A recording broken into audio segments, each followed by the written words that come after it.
इस कहानी की शुरुआत में हम एक प्रिजन को देखते हैं जिसमें सावन नाम का एक कैदी एक बॉल से निशाना लगाने की प्रैक्टिस कर रहा होता है। दरअसल सावन ने सालों की मेहनत से खुद को इतना परफेक्ट बना लिया होता है कि अब उसका एक भी निशाना नहीं चूकता। इसके बाद हम अमांडा वालर नाम की एक लेडी ऑफिसर को देखते हैं जो सावन के पास आती है और उसे अपनी टीम में शामिल होने के लिए कहती है, जिसके बदले वो सावन की 10 साल की सजा माफ करने का वादा करती है। दरअसल अमांडा वालर के पास मेटा ह्यूमन यानी कि सुपर पावर वाले सारे कैदियों की लिस्ट होती है और वो कुछ कैदियों को मिलाकर सुसाइड स्क्वाड नाम की एक टीम बना रही होती है, जिसका एक मेंबर वो सावन को बनाती है। सावन सुसाइड स्क्वाड की टीम में शामिल होने के लिए राजी हो जाता है, जिसके बाद सबसे पहले सावन के सिर में एक चिप फिट किया जाता है जिसका कंट्रोल अमांडा वालर के पास होता है, ताकि अगर सावन गलती से भी भागने की कोशिश करे तो अमांडा वालर चिप को ब्लास्ट करके सावंत को मार दे। इसके बाद सावंत को द सुसाइड स्क्वाड के कैप्टन यानी कि कर्नल रिक फ्लैग और बाकी के मेंबर से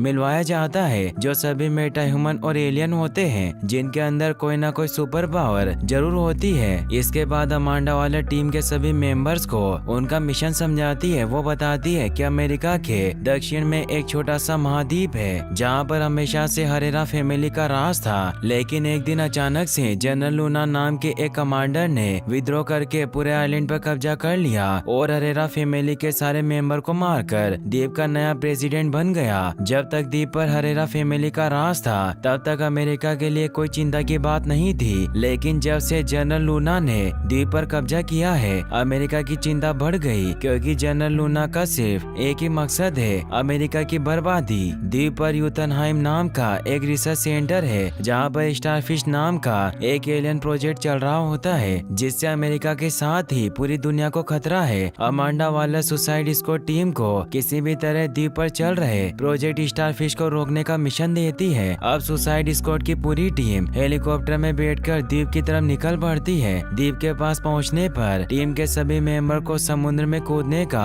आदेश दिया जाता है, ताकि जनरल लूना के मिलिट्री ऑफिसर्स को इनके द्वीप पर आने का पता न चल सके और सुसाइड स्क्वाड की टीम आसानी से अपना मिशन पूरा करके द्वीप से बाहर निकल जाए। अब एक एक करके टीम के सारे मेंबर समुद्र में कूदना स्टार्ट कर देते हैं, लेकिन यहाँ पर विसेल नाम के एक टीम मेंबर को पानी में तैरना नहीं आता था, जिसकी वजह से समुद्र में डूबने से उसकी वहीं पर डेथ हो जाती है। अब टीम के सभी मेंबर समुद्र में तैरते हुए किसी तरह आइलैंड के किनारे पर पहुंच जाते हैं, लेकिन यहाँ पर इन्हें पता चलता है कि ब्लैक गार्ड नाम का इनका एक साथी पहले से ही जनरल लूना से मिला हुआ है, जिसकी वजह से लूना के मिलिट्री ऑफिसर पहले से ही इनके आने का इंतजार कर रहे होते हैं। सबसे पहले वो ब्लैक गार्ड को मारते हैं, जिसके बाद वो एक एक करके सुसाइड स्क्वाड के सारे टीम मेंबर को मारना स्टार्ट कर देते हैं। सावंत अपनी आंखों के सामने अपने टीम मेंबर्स को मरता देखकर बुरी तरह से डर जाता है और अपनी जान बचाकर वहां से भागने लगता है। सावंत को भागता देखकर अमांडा वालर उसे ऐसा करने से मना करती है और लूना के मिलिट्री ऑफिसर से लड़ने के लिए कहती है, लेकिन जब सावंत अमांडा वालर की बात पर ज्यादा ध्यान नहीं देता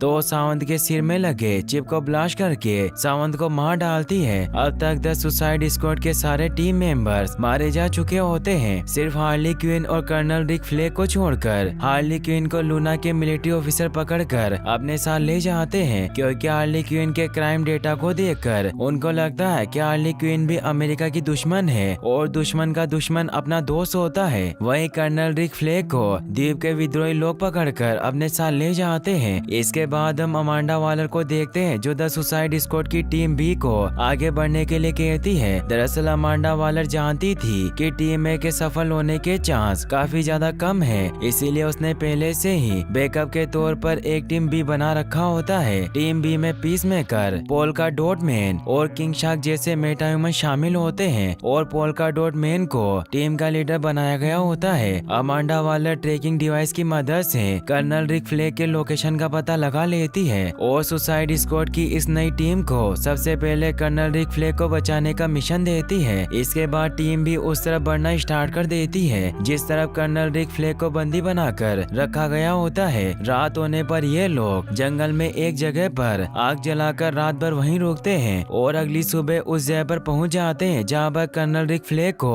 बंदी बनाकर रखा गया होता है। ये लोग बड़ी आसानी से वहां पर मौजूद सारे सोल्जर्स को मार गिराते हैं, लेकिन जब ये अंदर जाते हैं तो देखते देखते हैं कि वहाँ पर रिक फ्लैग विद्रोही गैंग की लीडर सोल सोरिया के साथ बैठकर चाय पी रहे होते हैं। दरअसल सोल किसी भी तरह लूना को द्वीप के प्रेसिडेंट के पद से हटाना चाहती है, क्योंकि उसने सोल के फैमिली के साथ ही बहुत से बेगुनाह लोगों को मारा होता है। सोल हरेरा फैमिली के प्रति वफादार होती है और उन्हीं को द्वीप का असली हकदार मानती है, जिसके लिए वो कर्नल रिक फ्लैग का साथ दे रही होती है ताकि वो मिलकर लूना को मार सके। लेकिन सुसाइड स्क्वाड की टीम ने जाने अनजाने में सोल के सारे लोगों को मार दिया होता है, जिससे सोल काफी ज्यादा गुस्सा होती है। अब क्योंकि सोल का सिर्फ एक ही मकसद होता है लूना को मारना, इसीलिए सुसाइड स्क्वाड की टीम का साथ देने के लिए राजी हो जाती है। अगले सीन में हम प्रोजेक्ट स्टारफिश के मेन साइंटिस्ट थिंकर को देखते हैं, जो ज्यादा सोचने के लिए अपने सिर के ऊपर कुछ अजीब तरह के डिवाइस लगाता है। थिंकर लूना को बताता है कि वो प्रोजेक्ट स्टारफिश में पिछले 30 सालों से अंतरिक्ष से आई एक एलियन स्टारफिश पर स्टडी कर रहा है। ये एलियन स्टारफिश हमारी दुनिया में पाई जाने वाली स्टारफिश से बिल्कुल अलग है, क्योंकि समय पड़ने पर ये अपने अंदर से ढेर सारे छोटे छोटे स्टारफिश को बाहर निकालती है, जो इंसानों के चेहरे से लिपट कर उन्हें स्टारफिश के कॉन्शियसनेस से जोड़ देती है, जिसकी वजह से लोग स्टारफिश के गुलाम बन जाते हैं और लोगों के कॉन्शियसनेस से ही स्टारफिश को पावर मिलती है। थिंकर लूना को ये भी बताता है कि उसके अलावा और कोई भी स्टारफिश को कंट्रोल नहीं कर सकता, क्योंकि अपने करियर के 30 साल स्टारफिश के साथ बिताने के बाद थिंकर स्टारफिश के बारे में बहुत सी बातें जान गया होता है, जो बाकी के लोग नहीं जानते।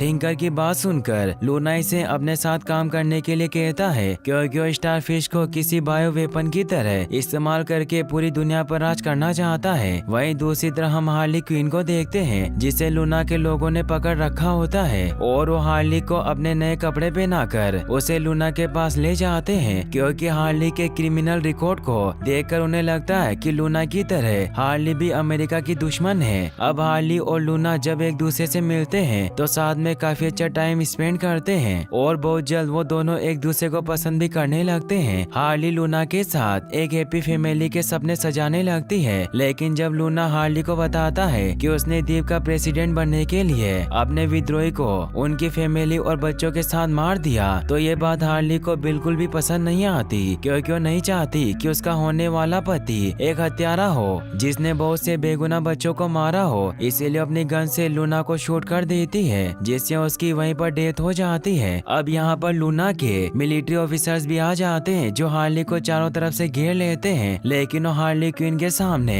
ज्यादा देर तक टिक नहीं पाते और वो देखते ही देखते सारे ऑफिसर्स को मार गिराती है। इसके बाद हार्ली बिल्डिंग से बाहर आ जाती है और टैक्सी में बैठ जाती है कि तभी वो देखती है कि कर्नल रिक फ्लैग अपने एक साथी को लेकर भाग रहे होते हैं। और जब हार्ली उनके पास पहुंचती है तो वो देखती है कि वो लोग लूना के महल में जाने की कोशिश कर रहे होते हैं। हार्ली जब कर्नल रिक फ्लैग से पूछती है कि वो क्या कर रहे हैं, तो रिक फ्लैग हार्ली को बताते हैं कि वो लोग लूना के महल में जाकर उसे बचाना चाहते थे। ये सुनकर हार्ली काफी ज्यादा इमोशनल हो जाती है और कर्नल रिक फ्लैग को गले से लगा लेती है। इसके बाद ये लोग मिलकर किसी तरह थिंकर को किडनैप कर लेते हैं और उसे खुद को यूथनहाइम रिसर्च सेंटर में लेकर जाने को कहते हैं, ताकि ये लोग पूरी बिल्डिंग में डायनामाइट लगाकर उसे ब्लास्ट कर दे, ताकि बिल्डिंग के गिरने के साथ ही प्रोजेक्ट स्टारफिश का नामो निशान भी खत्म हो जाए और ये लोग अपना मिशन कंप्लीट करके द्वीप से बाहर निकल जाएं। इसके बाद ये लोग थिंकर के साथ यूथनहाइम रिसर्च सेंटर के अंदर आ जाते हैं, जहाँ पर ये देखते हैं कि बहुत से लोग जेल में कैद होते हैं और उनके चेहरे पर छोटी छोटी स्टारफिश चिपकी हुई होती है, जो उनके कॉन्शियसनेस को बड़ी स्टारफिश के कॉन्शियसनेस से जोड़कर उसे पावरफुल बना रही होती है। यहाँ पर थिंकर सभी को बताता है कि प्रोजेक्ट स्टारफिश उनका नहीं बल्कि अमेरिका का प्लान है, क्योंकि सालों पहले जब अमेरिका के अंतरिक्ष यात्री स्पेस में गए थे तो उन्हें वहाँ पर स्टारफिश मिली, जिसे लोग अपने साथ पृथ्वी पर ले आए और अमेरिकन गवर्नमेंट ने स्टारफिश पर एक्सपेरिमेंट करने के लिए इसी द्वीप को चुना, क्योंकि उनको डर था कि अगर कहीं प्रोजेक्ट फेल होता है तो उन्हें काफी सारी प्रॉब्लम का सामना करना पड़ेगा। लेकिन जब द्वीप पर लूना ने कब्जा कर लिया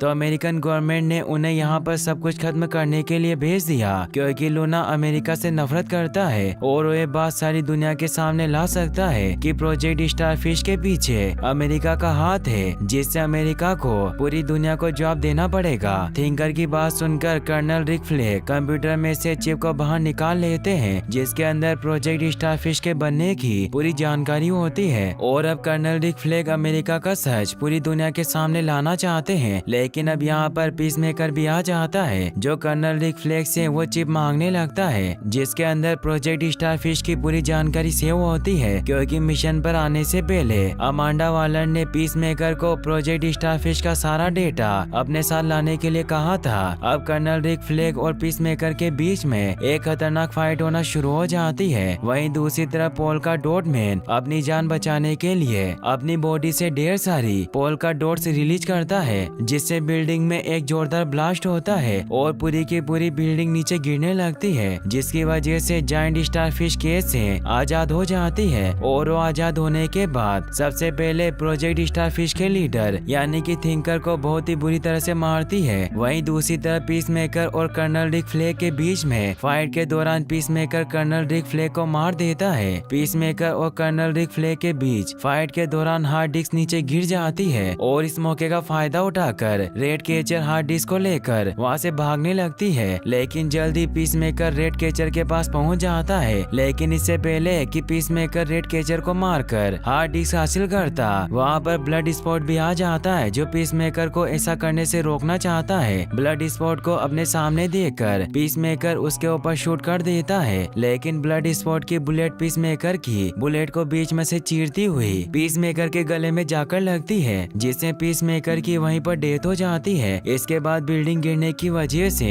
सुसाइड स्क्वाड की बची हुई टीम अपनी जान बचाकर बिल्डिंग से बाहर आ जाती है। बिल्डिंग गिरने की वजह से स्टारफिश भी पूरी तरह से आजाद हो जाती है। अपने सामने विशाल का स्टारफिश को देखकर सुसाइड स्क्वाड को मारने आए आर्मी ऑफिसर स्टारफिश के ऊपर हमला करना स्टार्ट कर देते हैं, लेकिन स्टारफिश के ऊपर इनके गोलियों का कोई असर नहीं होता और अगले पल स्टारफिश अपने अंदर से ढेर सारी छोटी छोटी स्टारफिश को बाहर निकालती है, जो देखते ही देखते वहाँ मौजूद सभी मिलिट्री ऑफिसर्स के चेहरे से चिपककर उनके कॉन्शियसनेस को स्टारफिश से जोड़ देते हैं, जिससे मिलिट्री के सारे ऑफिसर स्टारफिश के कंट्रोल में आ जाते हैं और उसके पीछे पीछे जाने लगते हैं। स्टारफिश सिटी में तबाही मचाते हुए लगातार आगे बढ़ रही होती है। अब अमांडा वालर का सुसाइड स्क्वाड की टीम को कॉल आता है और अमांडा वालर इन्हें वापस आने के लिए कहती है, क्योंकि अगर स्टारफिश द्वीप के सभी लोगों को मार भी देगी तो इससे अमेरिका को कोई फर्क नहीं पड़ेगा, बल्कि इससे अमेरिका को फायदा ही होगा, क्योंकि द्वीप के लोगों से